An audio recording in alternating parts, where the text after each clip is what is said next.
Welcome, everybody, to another edition of the GioMoShow, your home for all Oakland University Golden Grizzlies sports. My name is Giovanni Mosheri, and I am the host of the GioMoShow. And be sure to rate, review, and subscribe for weekly coverage of the Oakland Golden Grizzlies. You can also follow the GioMoShow on social media at the GioMO Show, its own Instagram page, as well as you can follow me on Twitter at GioMosheri, WXOU, and you can use the hashtag the GioMO Show to get involved with the show. We're in the middle of basketball season here. Horizon League play, I think we're literally... Yeah, we're just about past halfway through, as 11 league games have been played out of the 20 in the league schedule. So we're down to the home stretch at this point. So I hope you guys stick around and don't miss any of the action for men's and women's basketball. And we give our shout outs to track and field, tennis, swim and dive as well towards the end of the show. And be sure to keep an eye out for my interview with assistant head coach Bobby Nauber, where we're going to be talking about the last week of Oakland University basketball, their game against Purdue Fort Wayne and their game at Robert Morris. And we'll preview the upcoming games home against Green Bay and Northern Kentucky. We'll be talking to Coach Bobby Nauber about it. So keep an eye out for that here on the GioMoShow, set to release on Wednesday tomorrow as of this recording here. We love talking to Coach Bobby. Had an interview with him about a year and a half ago. It was November of 23 when he just got here. It was before last year's historic season. So I'm so happy to get Bobby back on the show. He's going to be a lot of fun to talk to. So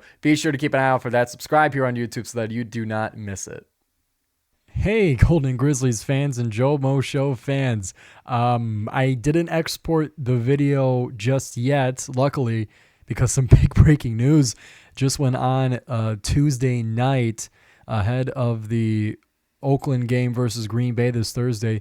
For the events on Saturday, remember how that Robert Morris game was very questionable when it came to the referees, and when you watched the Greg Campy show, there was a very weird vibe when it came to talking about the officiating, which was the biggest subject of that Robert Morris game. The Horizon League just put out a statement on via Twitter. It says, quote, "At the conclusion of Saturday's league contest against Robert Morris, Oakland men's basketball head coach Greg Campy engaged with an official in a manner that violated league operating regulations and is unacceptable. As a result, Coach Greg Campy has been suspended for Thursday's game against Green Bay."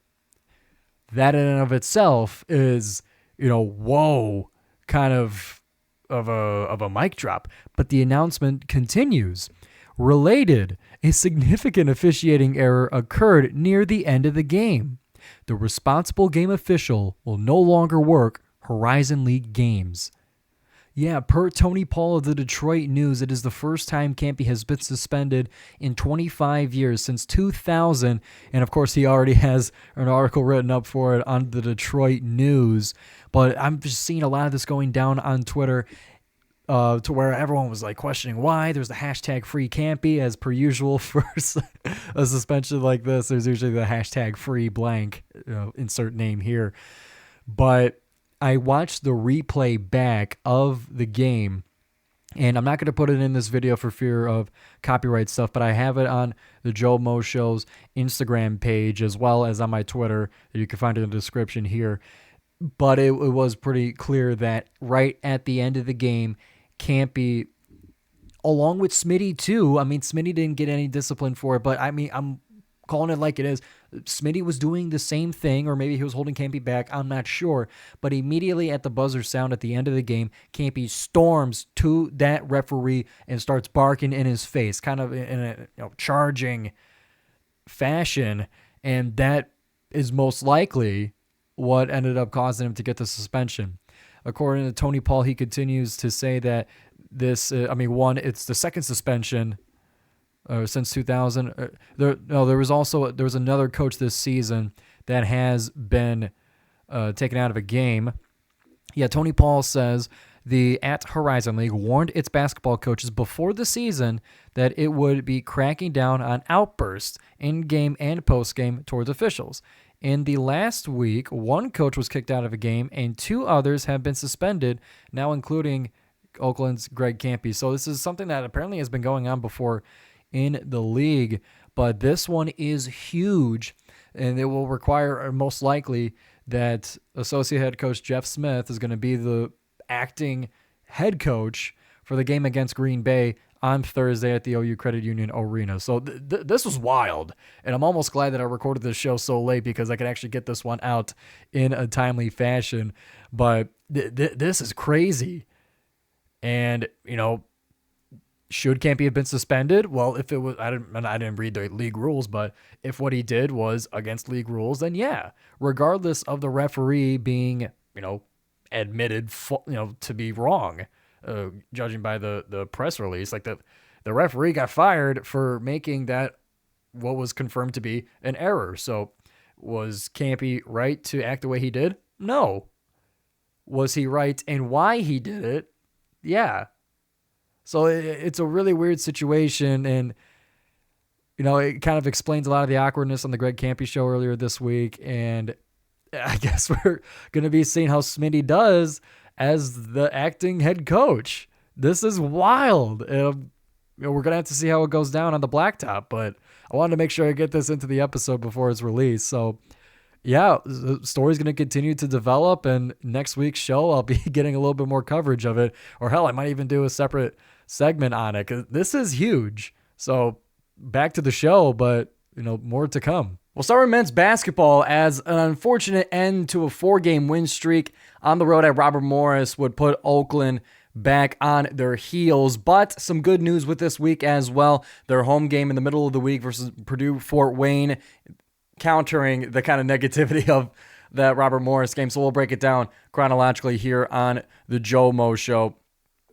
So against Purdue Fort Wayne at home at the OU Credit Union Arena, is Oakland starting to catch up on their home game schedule here. They got a lot of home games coming up, this one being kind of the start of that. Against one of the best teams on the Horizon League, the Purdue Fort Wayne Mastadons, the highest scoring team in the league, at least at the time. I haven't checked to update it for after, but at the time, the highest scoring team in the league. They shoot the most free throws. They're dangerous. They got some of the best players, the best guards in the league. This was no small feat for Oakland, and they were able to come out with a thrilling win, 76-72, against the Purdue Fort Wayne Mastadons.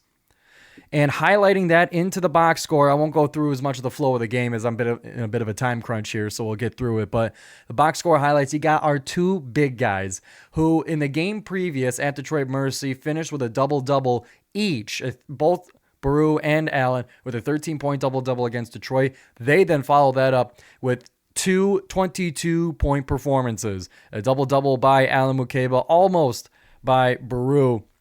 But they did it in exciting fashion. Oakland knew that they had the advantage on the inside, as like I mentioned, the strength of the Mastodons lies more in their guards, but our strength lies more in our front court. So we were able to really take advantage of that. 22 points for Baru, in addition to being 10 of 12 from the field. This one put him as the number one field goal percentage shooter in the league. I have this because I have all the stats from when I was doing the watch party for the Robert Morris game, but he was at like 58.5% from the field, which is number one in the league this game, helping him go over the top on that one. 10 of 12 from the field for Baru, 2 of 2 of his free throws, 8 rebounds, 4 assists as well. And then we go down to Mukeba with his 22 points, came along with 10 of 16 from the field, 2 of 3 from the line, 11 rebounds, and 3 assists, and a steal. And Jalen Jones got in on the action as well. Very efficient in the 24 minutes that he played off the bench. 12 points, which was 4 of 6 from the floor, which was 2 of 3 from 3, made both of his free throws, 4 assists, and 3 steals as well. And Christie got in on the action, 3 of 6 from deep, as this was a great weekend, or a great week for Malcolm Christie. We'll get to a little bit more of him with the Robert Morris game, but 3 of 6 from deep is what he put on display. Why is this mic popping so much? But what was a big key for Oakland in this game, like I mentioned, that Purdue Fort Wayne, they shoot the most free throws, and they're some of the best free throw shooters in the Horizon League. They shoot, I believe, about 18. I was looking at the stats. They shoot about 18 free throws a game, and they make about 78% of them. This time, Oakland was only able to hold them to 6 attempts, and they made all of them, but 6 of 6 from the free throw line is what Purdue Fort Wayne was held to. And Oakland didn't give many chances either. They had 7, made 6 of their 7. So literally the free throws were straight even in terms of makes. However, Purdue Fort Wayne was able to get it done from deep. 10 of 15 was what they had for the whole game. Good for a flat, for a about to say even, but that's mathematically incorrect. But a 66% from deep is essentially what I was getting at. 10 of 15, it's exactly 2/3. And I got the calculator in my head. That's what I meant. But Oakland was able to kind of limit those 3-point shots. I mean, usually they take more than 15. But Oakland able to make it difficult, even though they were efficient from it. 59, they took 59 shots. I guess both teams did. I don't, for some reason, I guess because there wasn't as many fouls, that most of the field goals were able to go in. Each team had 59 field goal attempts. Oakland able to make just a few more to get that 76-72 win. So that put Oakland on a 4-game win streak as they were going on the road to Robert Morris for one of their few road games left on the schedule. And Oakland wanted revenge against these Colonials as they were beaten embarrassingly, from their words, embarrassingly at the OU Credit Union Arena back on January 4th. Recall that this was the game where afterwards Baru said into the microphone, quote, "We just sucked." And Mukeba agreed with that. So there was a lot of pride going into this one. Also for the fact of trying to get a win on the road. This game was kind of headlined by both teams were 6-4 in the league. Both teams were on a 4-game win streak, and both teams are fighting for that top 4 spot in the league, trying to crash the party of Cleveland State, of Purdue Fort Wayne, Youngstown State. Who else was in that top 3? And it was Milwaukee is the one that usually occupies that top 4. So both teams were hunting for the same thing and were in the same position to do so. It's just Robert Morris was at home doing it. This game, that was the one that I did live from O Grizzlies Bar and Bistro with the live stream there. I appreciate all of you guys that were able to tune in, get your votes in for who was going to win, make your comments and stuff. I really appreciate you guys tuning into the live stream. There's going to be more of those coming up in the future, so believe that, at least for the away games, or I want to try to get that to be more as a mainstay here on the GioMoShow during basketball season, at least for the men's games, just for timing's sake. To do 4 live watch parties a week, that's a bit much. So we'll focus it just on the men's side of things. Let's be real here. So either way, that is what was punctuating, that is what was headlining this game against Robert Morris. And it did not start good. Oakland was, I think, 0 of 6 for their first 6 field goals, and it was 9-0 after the first few minutes. Robert Morris with the lead, and it was like, oh crap. Yet Oakland was able to come back and make it an even game midway through the first half, and it was kind of a battle from there. And I want to, like we're doing a bit of an abridged version of this, kind of fast forwarding it, and the game came down to the final minute, and I'll kind of recap the final minute for everybody here. It was a 1-possession game, and RMU was up by 3. Within a minute to go, Oakland had the ball coming out of bounds, and they had a play drawn up perfectly for Malcolm Christie. Malcolm Christie, who did not make a shot for the whole game at that point. He didn't get much time in that game. 16 minutes, only took 4 shots in total during that game, but 2 of those shots came in that final minute. The play was drawn up perfectly on the screen, able to get open, launches and fires, tying it 68-68. With less than a minute to go, Robert Morris, unfortunately, they go down and they make a 3 to return it back to square one, up by 3, 71-68. And Oakland, they're able to get the ball out of bounds once again, and they do the same thing. Not the same play, but they run a play out of bounds to Christie, who ties it again. I got my reaction from the live stream up here on the YouTube channel, so be sure to check that out to get a better sense of the flow. But this one was a battle back and forth, and Oakland was losing a little bit of firepower in that one because of a lot of fouls going on. Questionable referee game is the narrative of this one. You had Nassim Mashore, who was fouled out. His 5th foul was a really long reviewed, one of many long reviews that took place during that game. That took Nassim Mashur out, who was 4 of 7 from 3 in that game. He was playing crazy, especially for a freshman. In the 19 minutes that he had, Coach said he might have had 25 minutes in that game, and that could have been what made the difference down the stretch. But he, with a few minutes left to go, was fouled out. And Alan Mukeba had 4 fouls really early. He had 4 fouls, and DQ was in some foul trouble as well. So a lot of our big guys, or big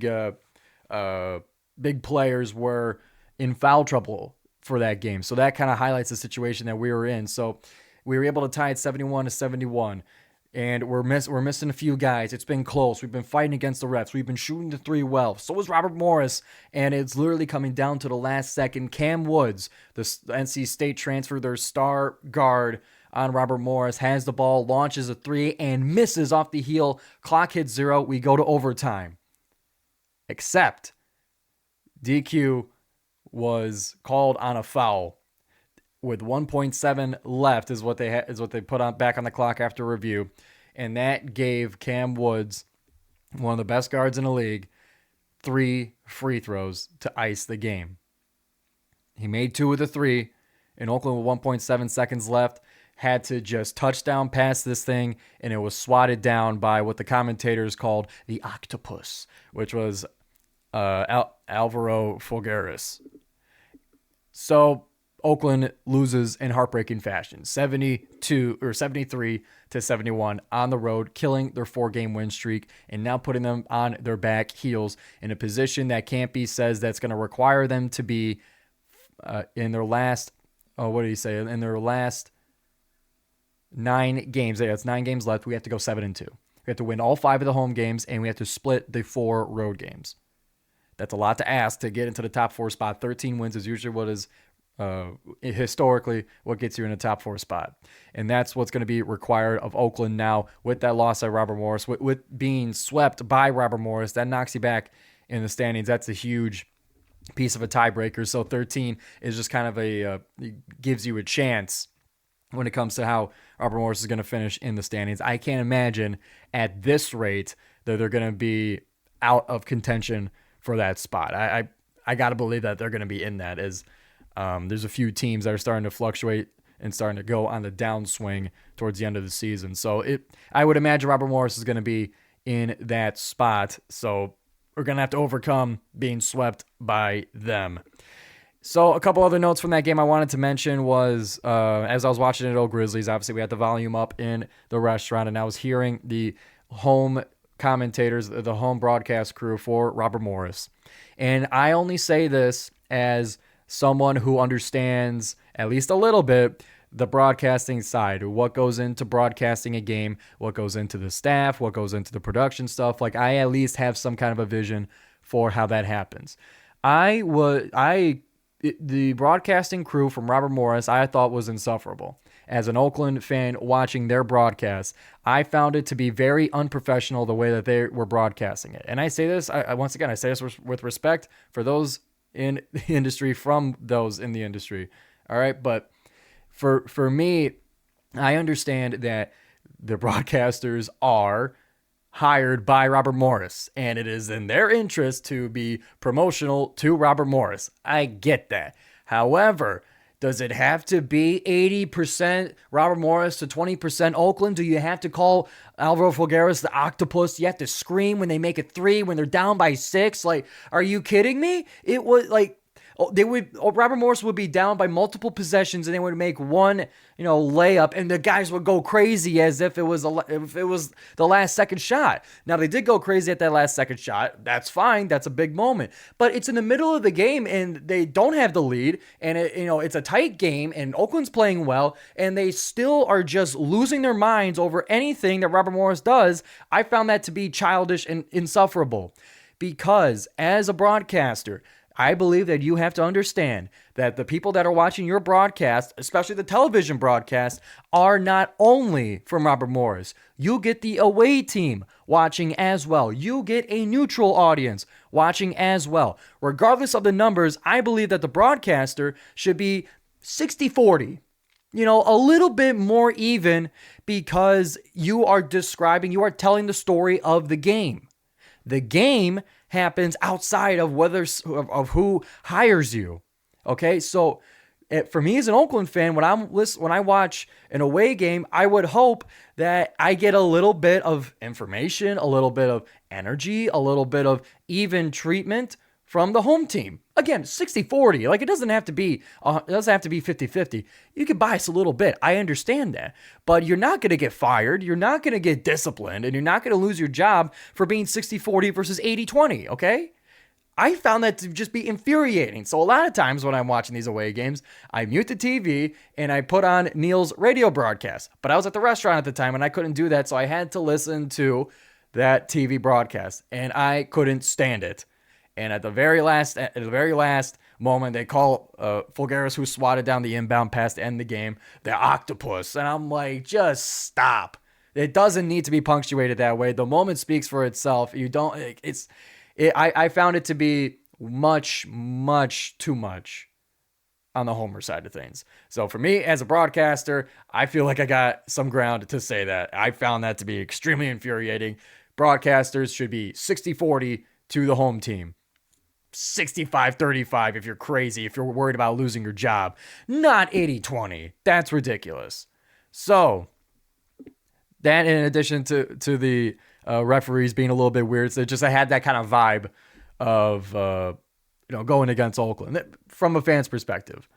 Listening to the Campy show, Campy's got no qualms with it. I guess he's to a point now. He says he's to the point now where he just has to let it go. Really, he can't be losing his mind like he used to. So, all in all, for men's basketball, splitting the week. A 76-72 win over Purdue Fort Wayne and a 71-73 loss to Robert Morris. That puts them. Oh, by the way, box score for Oakland against Robert Morris. Baru did everything he could, especially in the absence of Mukeba. He had 23 points. He was 7 of 16 from the field, not as efficient as a 10 of 12, but he was 7 of 6 from the field. Was sent to the free throw line 6 times.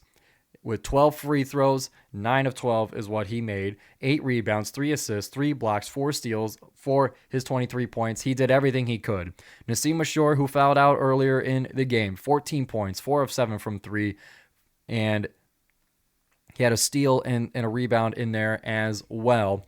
Mukeba did not score in this game because of the foul trouble that he was in. He didn't foul out, but he started, played 22 minutes, and was 0 of 4 from the field. He grabbed 4 rebounds, but he had a goose egg on the scoreboard, something nobody expected to see at any point this season. But Robert Morris was able to hold him scoreless and force Baru to do all the action. And he did the action. It's just usually that 23 points is followed up by like a 15 at least by Mukeba. Oakland shot well from deep, 12 of 28, good for 43%. It was an excellent shooting night for us, especially with Christie making the 2 threes at the last minute. Excellent shooting night from deep, and yet it still wasn't enough. Because Robert Morris, they were 50% from 3. They were 10 of 20 from deep.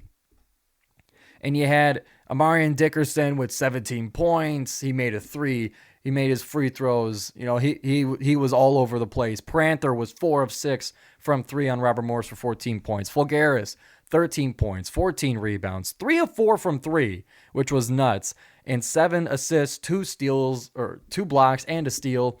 Fulgaris was everywhere, although I just couldn't stand him being called the octopus. Like, come on, that's childish. So, now, going to the standings.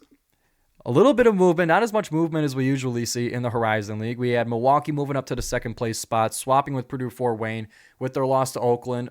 It is now Cleveland State, Milwaukee, Purdue Fort Wayne. Robert Morris jumping up 2 spots into the 4th place spot with their win against Oakland and now on their 5-game win streak. Youngstown State is brought down to 5th place and Oakland is brought down 1 spot to 6th place. So now 6 and 5 in the league. We're right in the middle. We're at the 6th place spot. And we're a full game behind Youngstown State and Robert Morris. But Robert Morris has a tiebreaker on us, so that is even more so. Bottom half of the league stays exactly the same. 7th place is Wright State. 8th place is Northern Kentucky. 9th place is IU Indy. 10th place is Detroit Mercy. And 11th place is Green Bay. And Green Bay is the next game we have coming up this week. Thursday night at the OU Credit Union Arena, we host the Green Bay Phoenix. And listening to the Greg Campy show, Campy's scouting report on Green Bay is that they could get us. We could be the first team to lose to Green Bay in league play this year. We don't want to be that team. Although they've been struggling a lot this season, apparently, not knowing it, apparently they lost one of the best scorers in the league, and that's really tanked their season so far. But they're starting to turn the corner, and we don't want to be the one to take that first loss from Green Bay this season. So that's Thursday night. Saturday afternoon, Saturday at 4 o'clock, Northern Kentucky comes to Rochester, and Northern Kentucky, they were in the top 4 earlier in the season, but they're dropped down to 4-6 in league play. They're 8th in the league, and that's something we want to continue. We want to assist in the continuation of their downfall, of course. But, they're still a good team, regardless of their ranking. They have fantastic players. They have some of the best talent in the league, so that's going to be a challenge as well. But the recipe, according to Campy, is to be all 5 home wins and 2 road wins in order to get to that 4th place. So we're going to have to win both of them, no questions asked. So that's coming up for this week. And next week on the GioMo Show, we'll be talking about those games. So let's move on to women's basketball. That is a story that is not as much fun to tell as, at least for the men's side of things. After a hot start, 4-0 for the first time in the program's history in the Horizon League, Oakland women's basketball now falls to 5-6. They have gone 1-6 in their last 7 games, and it has been a struggle. Earlier this week, on Thursday, Oakland hosted Robert Morris and suffered a 73-63 10-point loss to the Colonials. I was on the call on WXOU along with Harja Buttar, and this game was just nasty. Skorupski did not get the start, which I didn't even notice during the broadcast because other stuff was going on. I lost track, but Maddie did not start in this game for whatever the reason is. She ended up playing regular minutes anyway, but for some reason she just was not given the start. Jazzy was given the start instead, but this game was just ugly. And I'll cap it off with this one. If I'm not mistaken, I feel like this was similar to last year as well. Robert Morris had 34 free throws. They made 28 of 34, 82% of that massive amount of free throws. So this game took forever, and this game was hard to watch. I won't lie. It was 34 free throws, and also Robert Morris had 45 rebounds compared to Oakland's 32. So we got out-rebounded by 13, and we got out-free throwed by 34 minus 16. I think that is 22. I'm an engineering major, but I don't know how to do the math. Anyway, at least not live on camera. But this game was just straight up ugly. Oakland, I think it was close in the first quarter, but it ended up being pulled away, and Oakland just was not able to crack into the lead. And unfortunately, that led to the loss. Only 4 of 17 from the 3-point line. Kind of a similar story, but much more efficient for Robert Morris. There were 7 of 14 for 50%. So this was rebounding. This was free throws. This was not shooting much from deep. I'll be honest, it just wasn't much fun to watch. Unfortunately for Oakland, getting another loss in league play. I hate to be a downer, but listen, I got to be honest with you guys. It's kind of a bummer to have the start that they had, and now to go on a 1-6 run is just a bit of a bummer. And I kind of knew, especially because the first 3 games were against some of the worst teams in the league. I think it was Wright State, it was Northern Kentucky, it was I forget one of the other teams in that 4-game win streak. It did also include Cleveland State, so that one was legit. A home win against Cleveland State. They're one of the best teams in the league. That's a legit win. But it's just it feels like Oakland's starting to return to earth on the women's basketball side of things, and it's a bummer. So a loss to Robert Morris. Final score 73-63, and then on the road at Youngstown State, similar situation, 73-56 was a loss for Oakland. and that now puts them 5th place in the league. So honestly, like here's the good news when it comes to that. Despite the fact that we started hot and are not doing so good, we're still in 5th place. We're still 1 spot away from that home and bye in the Horizon League tournament. We're only a game behind Detroit Mercy, who have a game on us.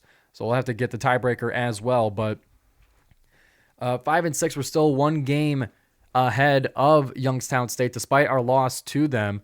But there's still time. I mean, like, you could still turn this thing around and get on the winning side of things, and you can make your case for the top 4 still. So that's the good news with it. The top 5 did not change in the Horizon League standings this week. Youngstown State, Robert Morris moved up a few spots, and IU Indy dropped down to balance everything out. So currently it is still Purdue Fort Wayne, undefeated 11-0 in league play. Green Bay 10-1 at 2nd place. Cleveland State 8-2 at 3rd, and then Detroit Mercy 6-5 at 4th place. So there's a big gap between 3rd and 4th place. So it's really Oakland fighting Detroit Mercy for that 4th spot, unless Youngstown State and Robert Morris are going to come up from behind and have something to say about that, as they're only a game behind Northern Kentucky as well as IU Indy. There's 4 teams that are 4-7 right now. So it's going to be a fight for that number 4 spot, not even top 4, for that 4th place spot.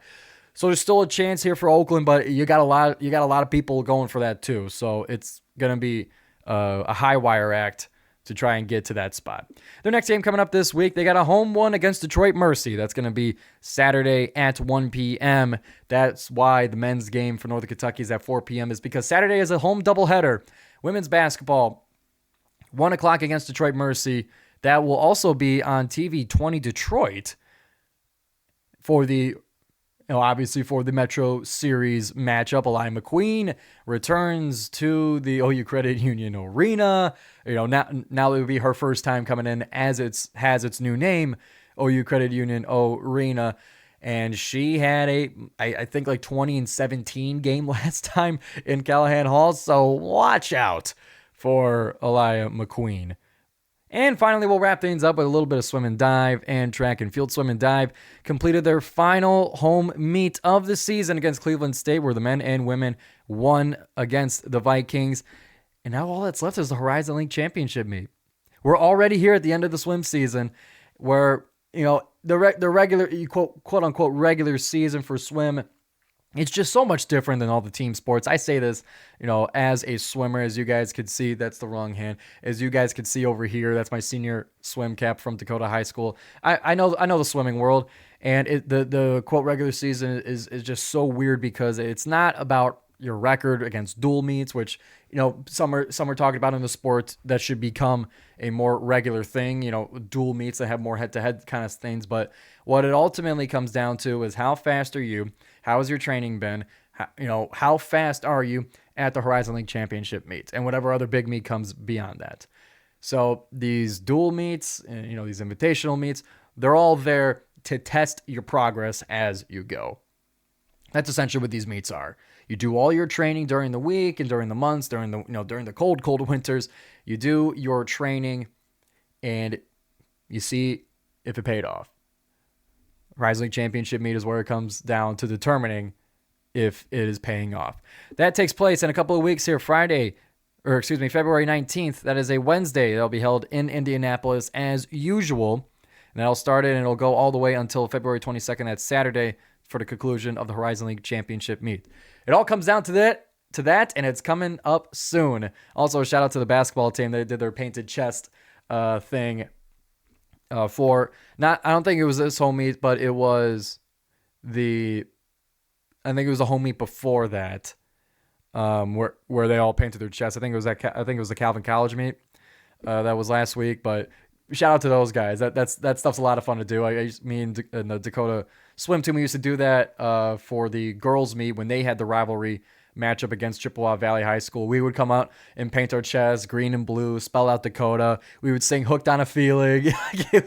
I love that kind of stuff. So it was cool to see that kind of stuff continue in college. For the basketball team go to support their other Golden Grizzlies. That stuff's fun. I love that kind of stuff. That's what college sports is about. I mean, high school included, but that's the difference between college and professional is that you can do goofy stuff like that. There's different, the fact that there's different sports for the same team, for the same school, allows for that kind of mixing of the sports and that kind of excellent display of sportsmanship and goofiness, black and gold paint on the chest and stuff. Long-winded way to say I love that kind of stuff, man. I live for that. And also for track and field, they concluded their meet at the Notre Dame Invite where several first-place finishes were had, including the men's shot put, including the women's 600 or 60-meter hurdles, as well as many others. And pretty soon they will be heading back to South Bend, Indiana for the Mayo Invitational, and then they'll travel to Saginaw Valley for the Jets Pizza Invitational. Both meets will run Friday, January 31st, and Saturday, February 1st. So the team's kind of splitting up between the pizza meet and the part 2 of the Notre Dame meet, the Mayo Invitational. It's a different event, but still, teams got to split up and compete where they can, compete where their level is at the competitive sense of things. Track and field's also that kind of same way, where you do all these meets, you check your progress of all the work you're putting in, but it all comes down to the Horizon League Championship. So that makes it a little bit difficult to cover here on a podcast where, unless there's like school records broken or, personal bests or stuff like that, top Horizon League distance or time. Unless there's stuff like that, it's really hard to cover on a podcast here. So we just kind of check in on the event, see if anything cool happened, and we'll check back into the Horizon League Championship or for the indoor championship. When is that indoor championship meet? As I go and scroll through. Yes, the indoor will be at the beginning of March. Saturday, March 1st and Sunday, March 2nd is when there will be the indoor championship meet. And that's what's cool about track and field too, is that they kind of get 2 cracks at it for the team. They get their indoor season and then they get their outdoor season. And there's some differences between some of the events in the indoor and outdoor. Like I know there's the heptathlon, which they do for the indoor stuff. And then there's the decathlon for the outdoor stuff, just because there's more room to operate and for all those 10 events versus I think heptathlon, I think is 7. I forget which events are excluded from that, but there's a little bit of different flavors for the indoor and outdoor stuff. So it's that one's cool to see where teams get kind of 2 cracks at it, or do they get the season sweep indoor and outdoor, kind of stuff like that. I like that. It's I think it all comes down to, for swim and dive and track and field for me, is that there's no debate of referees, there's no scheme decisions, there's no like product of the system. Like, are you fast? Are you slow? Can you throw far? Can you swim fast? Like, what is your time? It's data, it's numbers, and you can have all the storylines to it, and maybe, you might not win the event, but you overcame something crazy and had this certain distance. So there's a lot of, there's context to those times, yes, but ultimately it's just numbers. Did you win? No, you didn't, and there's no dispute. That's the final story. I like the finality of it. There's no debate, there's no complaining. So I dig that. So we'll wrap up the GioMo Show here. And for you guys wondering what the blank gray shirt I have on is, because I know that's all you guys were thinking about, especially if you were listening on Spotify or Apple Podcasts where you don't even see the shirt. But I am rocking a Motor City Rockers hockey shirt. Me and my friends, we attended the $5 ticket night for the rivalry game against the Port Huron Prowlers. So this is the Motor City Rockers. They play at Big Boy Arena in Fraser in the, let me look up what the league is. They play in the Federal Prospects Hockey League, the FPHL, which is a minor league of hockey, played in, we have a couple of teams in the Metro Detroit area, southeastern Michigan area, but they play teams from all across the country. It's professional hockey. But for me, and I bring this up because there's a bigger topic that I wanted to bring up here, just because it was on my mind, and we ended the show here, so we're in a little bit of overtime. But I have a fondness for the minor leagues of sports. In terms of like going to those events, at least, I enjoy also kind of, following up with the teams, seeing what's going on. But I mean this mostly in a go to the event kind of sense, where the professional sports are obviously the highest level, and that's the best of the best. And you're supposedly getting the best product on the field or the court. I don't see it that way. And part of it is me being cheap and frugal.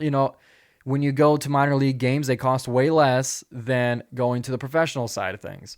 The arenas are usually easier to get to. The parking isn't crazy. You get really close seats.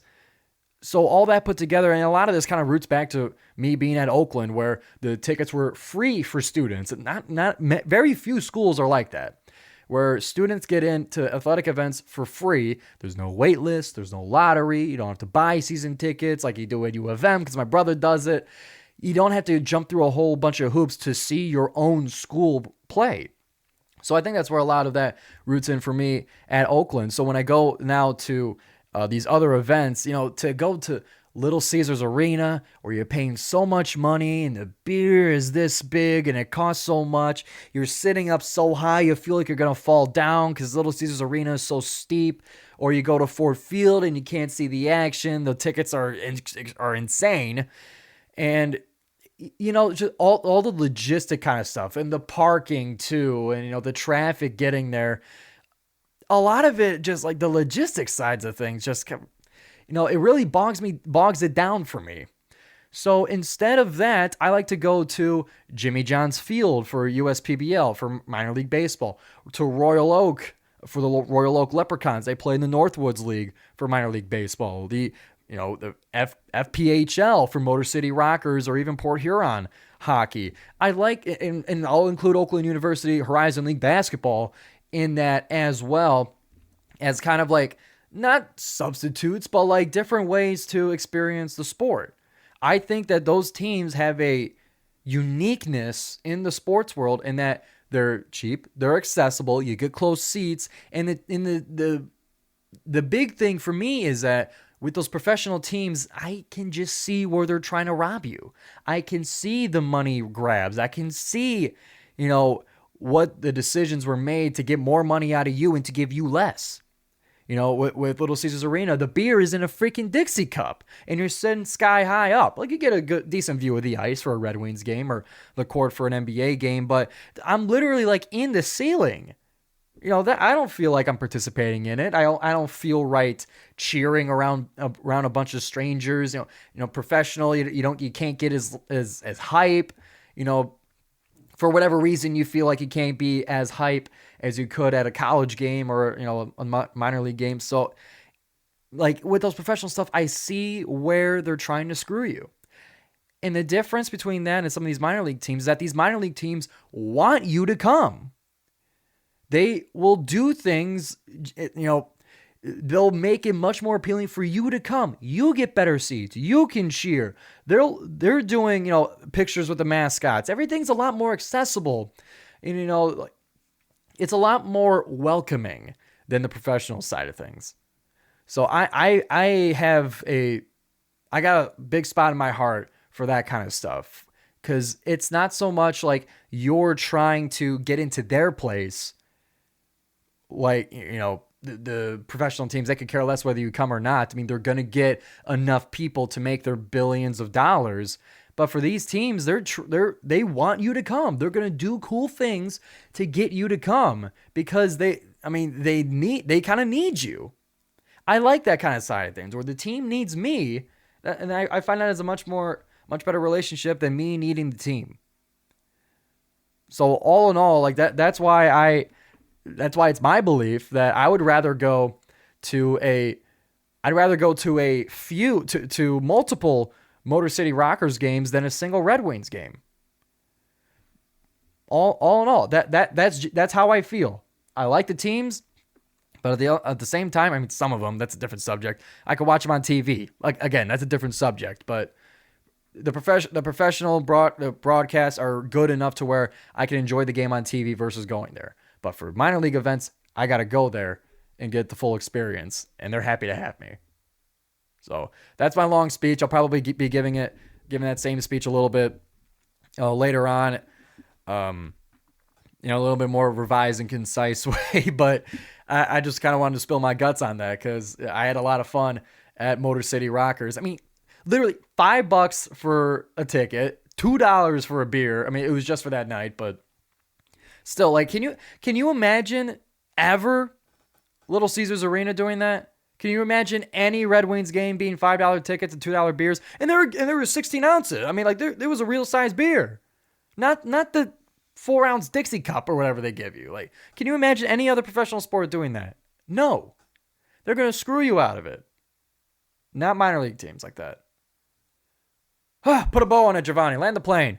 So that's going to conclude us here on the Joe Mo Show. We covered Oakland men's basketball and their splitting of the week against the Mastadons and the Colonials, and women's basketball on their bit of a skid in the Horizon League season, as well as venturing into swim and dive and track and field and into the world of minor league athletics and minor league sports. So that'll do it for the Joe Mo Show. Be sure to rate, review, and subscribe on all platforms, YouTube, Spotify, Apple Podcasts, etc. for more weekly coverage of the Oakland Golden Grizzlies. Keep an eye out for the game reviews. My conversation with assistant coach Bobby Naubert of the Golden Grizzlies men's basketball team. And next week, we'll talk about Oakland's hopefully getting their tune-up game against Green Bay and Northern Kentucky. And you'll see if women's basketball can keep knocking on the door of that top 4 spot with a win against Detroit. My name is Giovanni Mosheri, and we'll see you soon right here on The Joe Mo Show.